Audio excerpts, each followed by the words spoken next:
Olá, estamos iniciando mais um Panorama. Te convidamos a acompanhar com a gente o conteúdo que preparamos para você. E nesta edição, Procon de Caratinga realiza campanha educativa em supermercados da cidade. Conheça um pouco da história do tradicional Coral São João Batista. O município realiza feiras de adoção de cães. Entenda as diferenças entre a herança e o espólio com o advogado Lucas Cota de Ramos. Conheça um pouco da história de Tiradentes, o mártir da independência. Instrumentos musicais se tornam ferramentas educacionais que transformam vidas. No quadro sobre saúde mental, abordaremos sobre o fenômeno do suicídio. Em uma reportagem especial, veja a relação entre o olfato e as emoções. Esses são os destaques do Panorama de hoje, que você acompanha a partir de agora. O Procon de Caratinga vem realizando uma campanha educativa em todos os supermercados da cidade. O objetivo é mostrar aos fornecedores a importância de se passar informações claras sobre os produtos aos consumidores. Se ele está repassando bem, como que ele está deixando bem aparente para o consumidor a questão do preço, como que está o preço, a unidade, quando a pessoa vai comprar um produto, se ele compra unidade, como que é feito esse preço, como que é passado. Então é mais para ver como que está o comércio de Caratinga, se ele está bem adequado. Se não tiver, orientar ele para estar fazendo isso, a estar tomando essas medidas. Pois é, e o Código de Defesa do Consumidor, em seu artigo 31, estabelece que a oferta e a apresentação de produtos ou serviços devem assegurar informações corretas, claras e precisas sobre suas características, qualidades, quantidades, composição, preço, garantia, prazo de validade e origem. E agora vamos falar de cultura. O Coral São João Batista de Caratinga foi fundado em 1945 pela educadora Maria Isabel Vieira. Naquela época, ele recebeu o nome de Escola Cantorum, Nossa Senhora Auxiliadora. Em 1960, sua denominação mudou para Coro Vocal Carlos Gomes e em 1980 passou a se chamar Coral São João Batista. Pelo seu valor artístico, ele é reconhecido e registrado como um bem imaterial da nossa cidade desde 2016.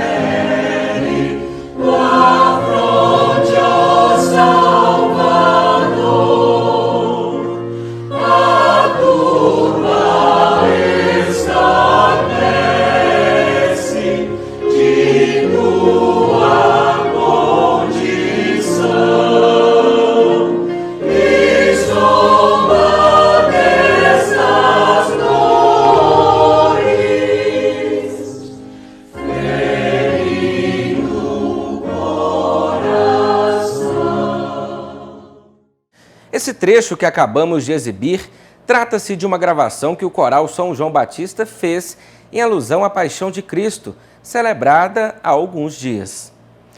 Você já pensou em adotar um animal de estimação? Então chegou a hora.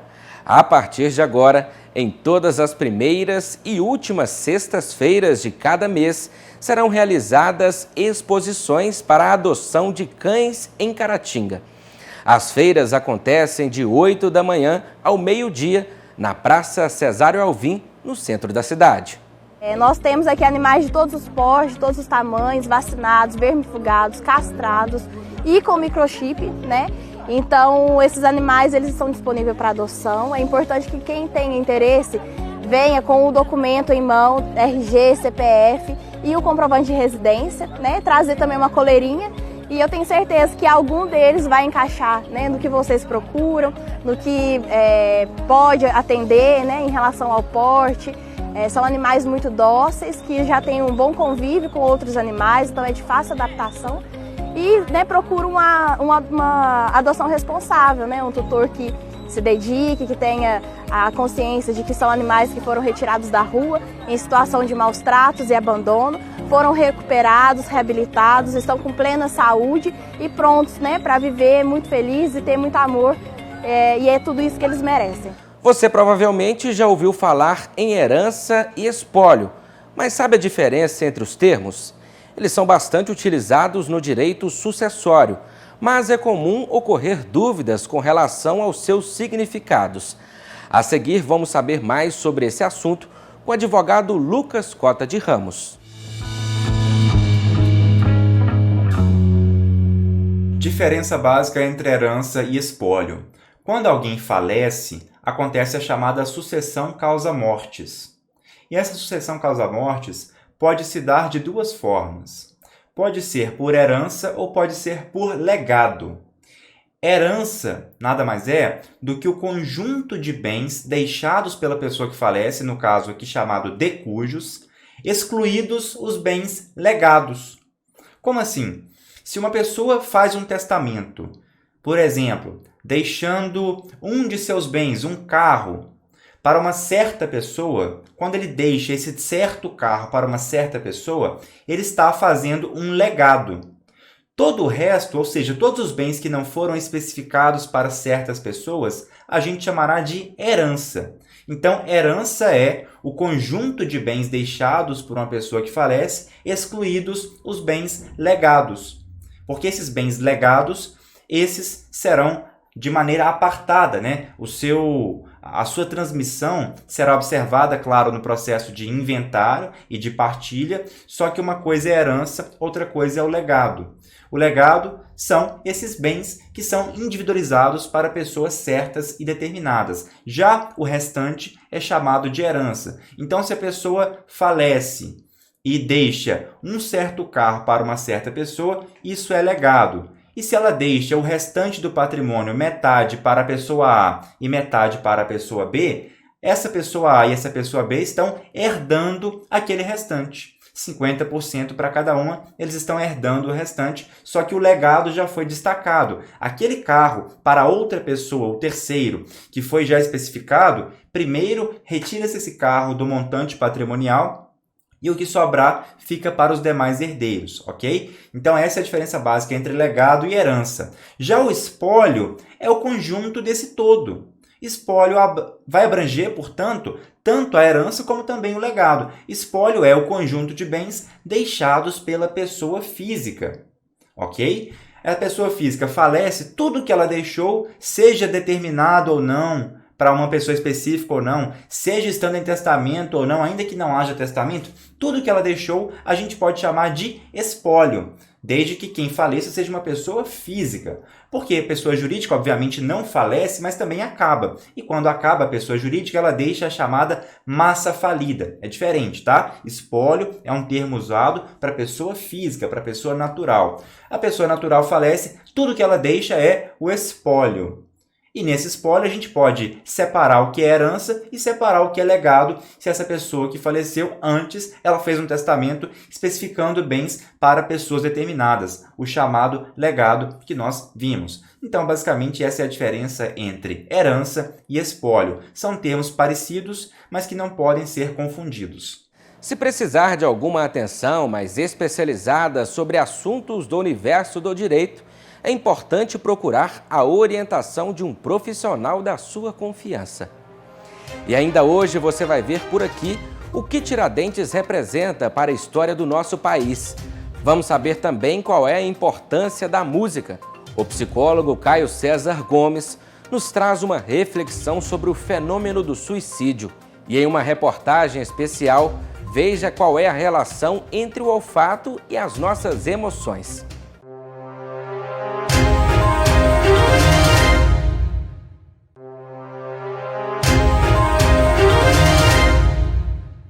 A história é uma maneira de entender a vida do homem através do tempo. Estudar, pesquisar e ir em busca de informações sobre essa construção revela muito sobre o presente e contribui para um futuro mais consciente. Esta semana foi o período para voltarmos a essa investigação. 21 de abril foi dia de Tiradentes. Você sabe o que ele representa na história? Acompanhe na reportagem. São inúmeros livros à disposição. Alguns trazem registros históricos muito antigos, outros apresentam uma linguagem mais moderna. É o conhecimento literalmente na palma das mãos.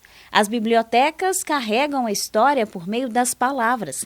E é aqui, entre os corredores cheios de livros, que aprendemos a importância de buscar conhecimento. A gente tem que fazer várias releituras do nosso passado, para a gente entender o que acontece atualmente, ou até mesmo fazer releituras das coisas que aconteceram no nosso passado e que foram nos contadas de uma forma um pouco desvirtuada, um pouco diferente, como no caso da história de Tiradentes. Nesta semana, temos a oportunidade de resgatar a história, simbolicamente, marcada pelo dia 21 de abril.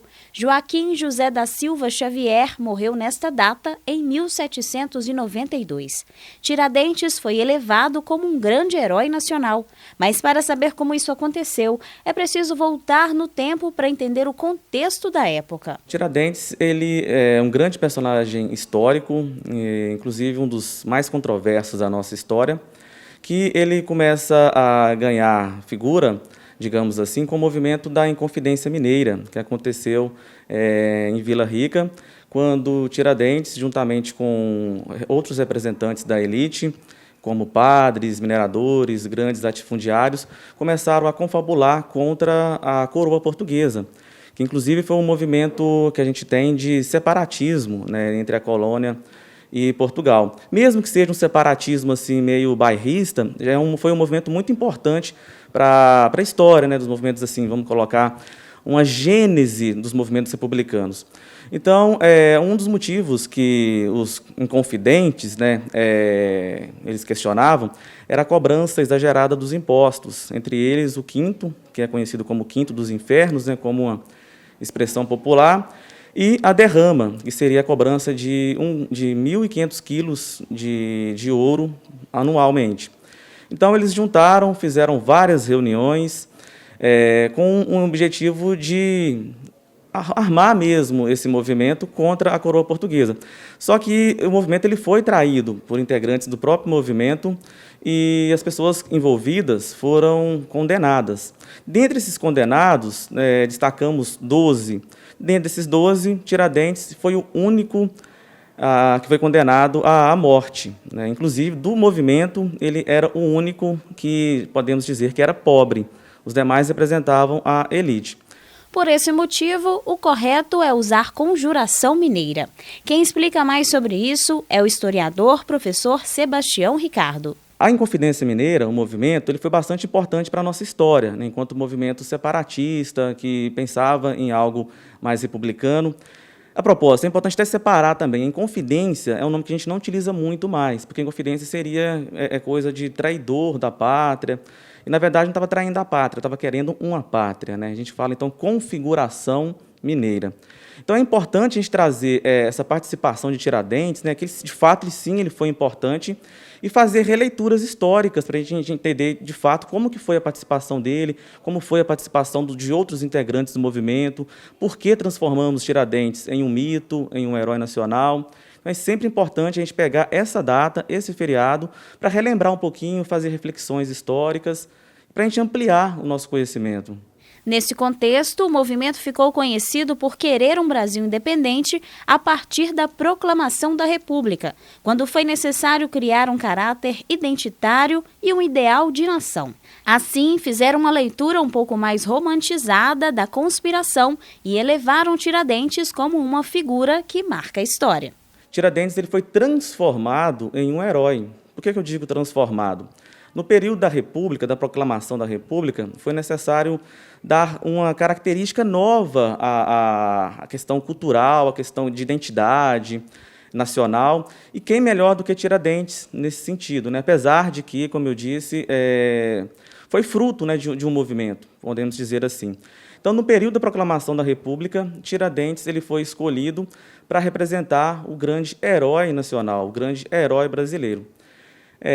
Diante disso, foram feitas várias figuras, pinturas, imagens de Tiradentes, colocando ele bem semelhante a Jesus Cristo, né, que trazia aquela figura de Marte, o mártir da Inconfidência, assim, com Jesus Cristo, um grande mártir também. Só que aí, então, isso deturpou um pouco da questão histórica em que envolve Tiradentes. Porque o Tiradentes ele não tinha cabelo grande, né? Ele foi preso, cortaram o cabelo dele, rasparam a barba. O máximo que ele tinha era um bigode, né? Então transformaram ele nessa figura parecida com Jesus, até para ganhar também um apelo popular. Porque imagine só, você olha para a imagem de Tiradentes, lembrando de Jesus, você vai ficar bastante comovido com a história de Tiradentes. É muito importante que nós conheçamos a nossa história. Isso contribui para a nossa formação como cidadãos. A música pode trazer vários benefícios para muitas áreas, seja qual for o estilo. No contexto educacional, o contato com o instrumento musical pode quebrar barreiras e transformar a vida de muita gente.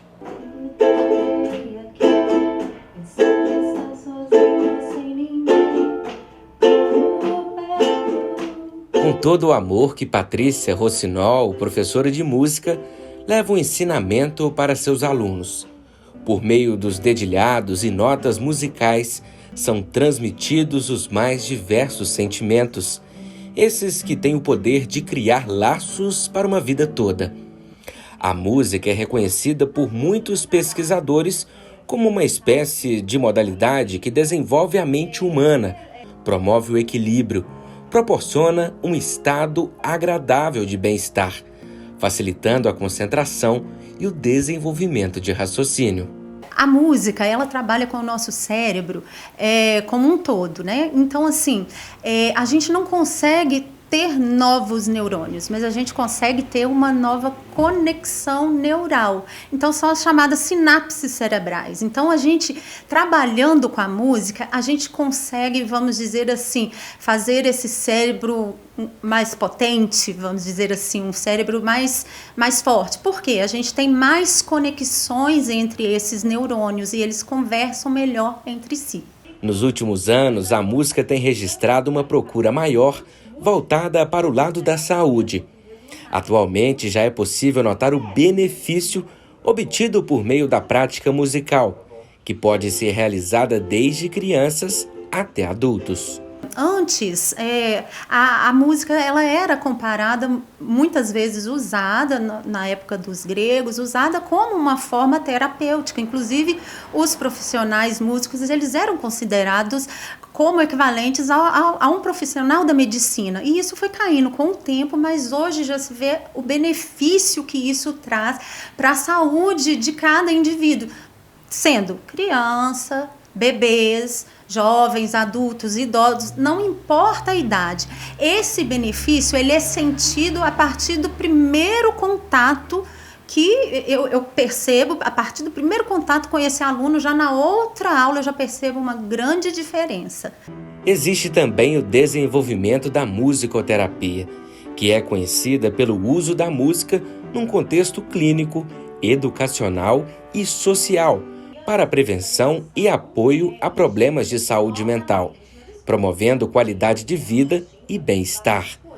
O trabalho é desenvolvido por um profissional qualificado, o musicoterapeuta. Faço pós-graduação em musicoterapia, faço também com musicalização infantil e já sou pós-graduada em artes e música, né? Então, assim, a minha formação está toda dentro dessa área musical, mas também voltada para poder eu trabalhar bem mesmo com esse cérebro e trazendo um benefício para esses alunos. Então, assim, eu tenho uma demanda de experiência com autistas, experiência com alunos com Down. Então, assim, a gente consegue trabalhar com a música através desse estímulo cerebral, adequando para cada necessidade de cada aluno, e dentro disso a gente consegue ver de uma aula para outra essa melhora muito significativa e uma evolução muito grande. Muitas vezes o aluno não consegue, um aluno autista está com problema de fala, então a gente consegue estimular através da música, né? Fazendo essa dificuldade que ele tem com os neurônios espelhos, a gente consegue fazer esse estímulo através da música e assim, os benefícios são imensos. Letícia Oliveira tem 15 anos e há 8 meses pratica aulas de ukulele, um instrumento de origem havaiana que produz uma sonoridade diferente do violão e cavaquinho. A adolescente está satisfeita com as aulas e obteve uma proximidade com a música e uma amizade especial com a professora. A Patrícia ensina de uma forma clara e dá pra gente pegar facilmente. Eu fico feliz, fico muito aliviada, porque além de ser eu estar aprendendo, a Patrícia é minha terapeuta. Olhar para trás e ver a evolução de cada aluno causa o sentimento de emoção em Patrícia. A professora não conteve as lágrimas ao falar do real significado que a música tem em sua vida e das pessoas ao redor. Eu penso a música como sendo assim, porque eu sou uma pessoa de conservatório, entende? Então, assim, eu cresci ouvindo música clássica. Então, assim, é uma música, podemos dizer, praticamente muita dela sem letra, mas é uma música que a sensação que eu tenho é como se fosse a voz de Deus. É como se fosse o jeito dele conversar com a gente. Então, assim, eu queria abrir a cabeça de todo mundo e entender, mas os poucos que eu consigo fazer, eu já fico feliz.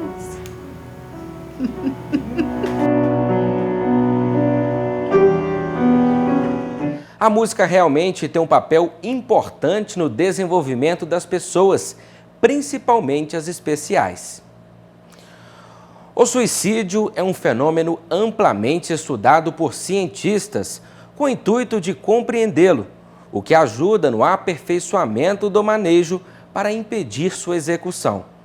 É um assunto que precisa ser cada vez mais discutido e, por isso, hoje daremos início a uma série sobre o tema aqui no Panorama. Acompanhe. Olá, pessoal. Eu gosto sempre de trazer uma ideia interessante sobre suicídio. Nós falamos muito sobre suicídio, mas eu gosto de trazer o termo comportamento suicida, que talvez isso tenha uma forma melhor de acessar essas condições. Quando nós pensamos no suicídio como um ato consumado, muitas vezes nos tornamos incapazes, impossibilitados de fazer alguma coisa para que isso não ocorra. Quando entendemos o comportamento suicida, e aí a gente trazendo alguns autores, algumas revisões de literatura, a gente vê esse conceito de comportamento suicida, nós temos um aspecto mais amplo sobre essas condições. O que a gente chama de comportamento suicida? A gente tem algumas fases, né? Entre elas a ideação suicida, que seria o pensamento. A gente pode pensar nessa fase como um primeiro momento, né? Que o indivíduo ele começa a pensar sobre, né? Podendo até planejar esse momento. Nós temos as tentativas de suicídio, né? Assim, que diferentemente do que muitas pessoas pensam, a tentativa de suicídio ela nem sempre é uma situação positiva, né? Às vezes ela pode acontecer por uma omissão, né? Por exemplo, um profissional de segurança pública que vai para um confronto desarmado. Ou, por exemplo, uma pessoa que tem uma doença crônica e ela negligencia o seu tratamento com essa ideia de acabar com a própria vida. Então, a tentativa a gente poderia colocar em um segundo momento, né, após a ideação. Temos ainda o parasuicídio, que é um conceito pouco falado, mas importante. O parasuicídio é uma autolesão que as pessoas acabam provocando sem a intenção de morrer. Mas ela se enquadra num comportamento suicida, pois é um ato voluntário e intencional. E temos o suicídio consumado, né? Então, esse autor, por exemplo, Moreira, ele traz esse conceito que eu gosto muito. E quando a gente começa a pensar um pouco mais no comportamento suicida, nós temos também uma oportunidade maior de pensar nesse processo, de intervir, né? De pensar em prevenções, de qualificar a escuta.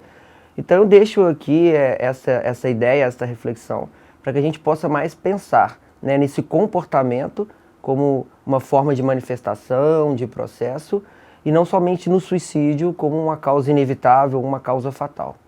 E se você estiver enfrentando dificuldades com a sua saúde mental, é fundamental buscar o apoio de um profissional especializado. Quem nunca sentiu um cheiro que fez lembrar de algum momento, uma experiência ou uma pessoa? O ser humano tem uma capacidade incrível de associar cheiros e gerar memórias que trazem emoções. O olfato tem relação direta com o processamento e o armazenamento de lembranças e de memórias.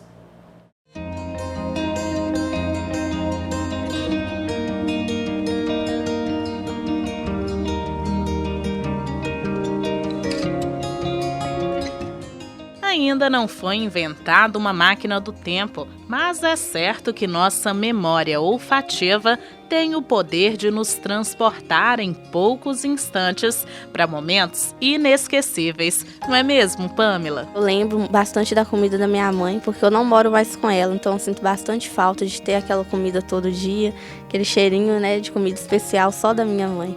Então eu sinto muita falta. Às vezes eu estou andando na rua, aí vem aquele cheirinho de perfume e me remete a alguma pessoa, ou aquele frio na barriga, né? Que eu lembro de alguém. Então sempre tem. Eu acho que até a comida perde o gosto quando a gente não está sentindo o cheiro. E também o cheiro, para mim, é muito importante, né? Sentir o olfato, mas também é um conjunto de lembranças. É sempre bom, né? Porque a gente lembra de algum momento, de algum sentimento, então é super importante. Não me vejo de forma alguma sem. Pois é, Pamela. Basta sentir um cheiro especial que a lembrança aflora no mesmo segundo. Isso se chama memória olfativa. E ela é tão poderosa que ao sentir o cheiro de algum alimento, na mesma hora podemos sentir vontade de comê-lo, mesmo não estando com fome. Sem contar que alguns cheiros de roupa limpa permitem que a gente se sinta em casa, mesmo estando longe.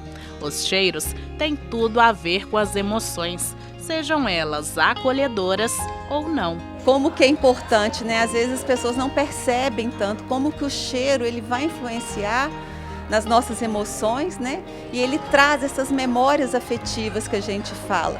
Como você disse, sentir o cheirinho do café lembra a casa de alguém, né? O cheirinho do bolo saindo do forno lembra às vezes casa de avó.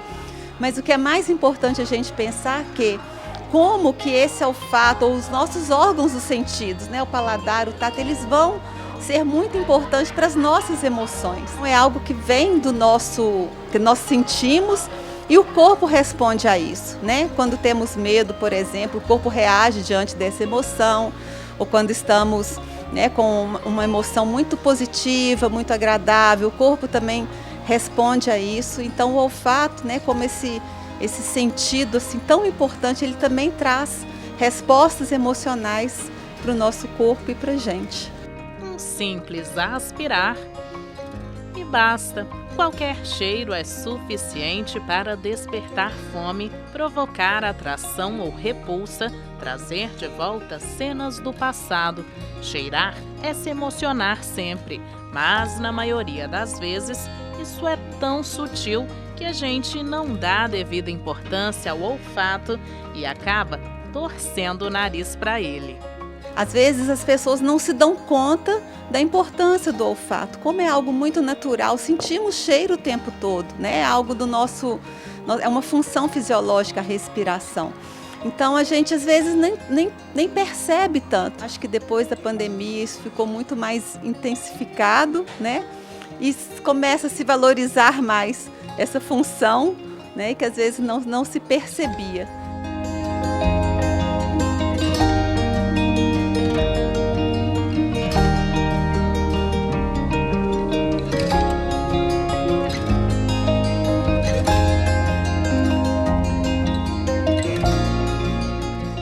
Estudos clínicos apontam que até 80% dos pacientes infectados pela Covid-19 manifestaram o sintoma de perda de olfato subitamente. Esse foi o caso de Edgar Nunes, mais conhecido em Caratinga como Bizuca. Ele testou positivo para a doença logo no início da pandemia e chegou a ficar mais de 20 dias internado. No momento eu achei que era pneumonia, mas estive na doutora Maria José, ela mandou fazer uma tomografia computadorizada e eu fiz, o meu pulmão estava comprometido mais de 80%. E aí ela falou, óbvio, que você vai ter que ir para a UPA e ir para o Cazu. Na UPA eu sei que eu cheguei lá. Depois eu fui para o Cazu, mas não sabia de nada. Fiquei uns 3 dias tomando banho na cama e fui recuperando devagarzinho, devagarzinho, devagarzinho. E não fui entubado, mas coloquei aquela máscara da intubação e devagarzinho a gente foi chegando. A perda do olfato foi um dos sintomas que Bizuca teve. O sintoma principal é a dor nas costas, muita dor nas costas, né?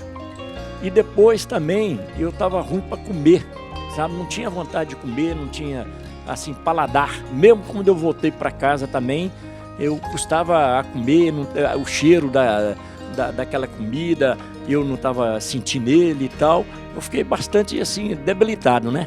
E a falta do sentido pode, inclusive, gerar ansiedade, depressão e piora na qualidade de vida. Todas as nossas vivências, tudo que nós já passamos ao longo da nossa vida fica registrado. E quando a gente sente um cheirinho de uma memória lá da infância, de uma memória da adolescência, né? E isso vem à tona, é importante essas memórias afetivas, ou seja, as lembranças agradáveis, né, que nós já temos e que retorna a partir de sentir um cheiro que já é conhecido nosso e que retoma no momento presente, trazendo boas recordações. Isso é muito positivo para a gente. Portanto, a chamada memória olfativa é como se fosse uma biblioteca de cheiros que vamos sentindo ao longo da vida e que nos marcam de alguma forma.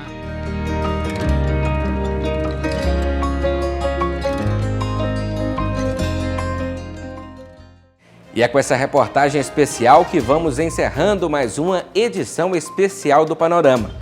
Esperamos que você tenha aproveitado o nosso conteúdo. Se quiser seguir recebendo informações ao longo da semana, é só acessar as nossas redes sociais. Lá você também pode rever as reportagens de hoje e deixar os seus comentários e sugestões. Obrigado pela audiência e até a próxima!